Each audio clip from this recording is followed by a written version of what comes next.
We're going to see the anterior uvea. The anterior uvea is composed by the iris and the ciliary body. So here we have the ocular globe. This is the retinal layer. This is the ora serrata, that is when the retina ends. Here we have the choroid. The choroid is the vascular layer or the middle layer. And the choroid is continuous. The choroid is the posterior uvea.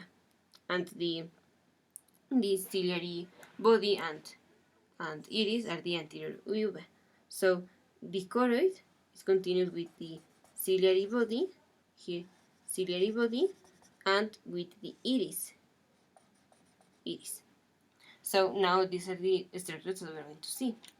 The ciliary body is between the choroid and the iris and contains the ciliary muscle and the ciliary processes. The ciliary processes give rise to the sonula fibers. These are the sonula fibers that are suspending the lens here.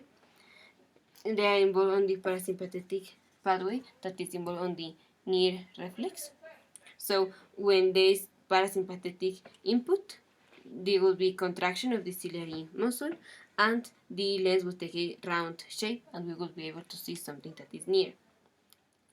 The ciliary processes are the continuous part of the vascular layer. So this vascular layer.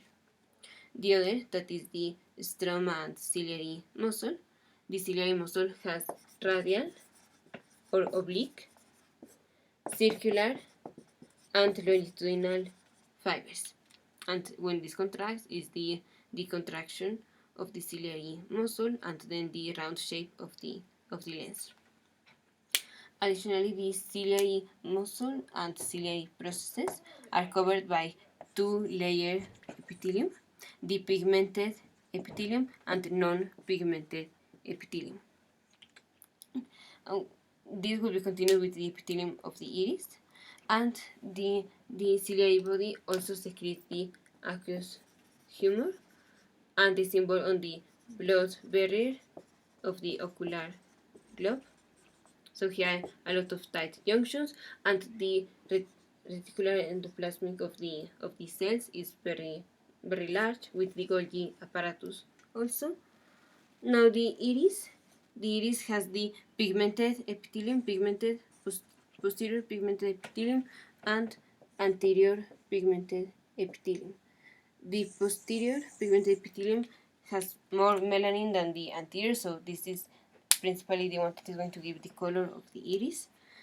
The anterior epithelium is, we have the posterior pigmented epithelium and myoepithelial cells, anterior and posterior.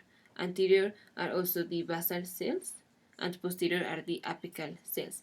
And these anterior myoepithelial cells produces the anterior pigmented epithelium because there are some scattered melanocytes there.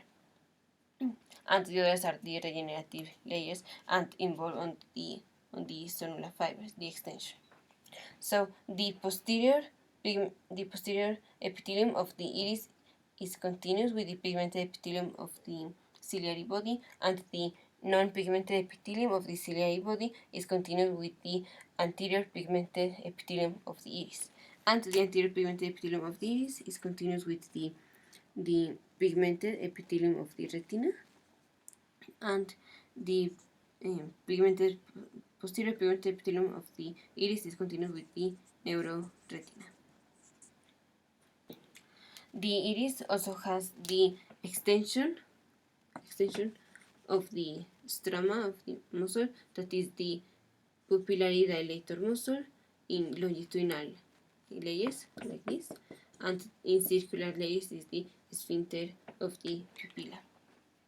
So the iris is the one that determines the size of the pupil by the innervation of these two muscles with the parasympathetic or the sympathetic pathway. If there is sympathetic pathway, the pupillary dilator muscle is contracted. It's contracted like this, and so the pupilla dilates. And when the parasympathetic via the oculomotor nerve innervates the sphincter of the pupilla, the pupil constricts.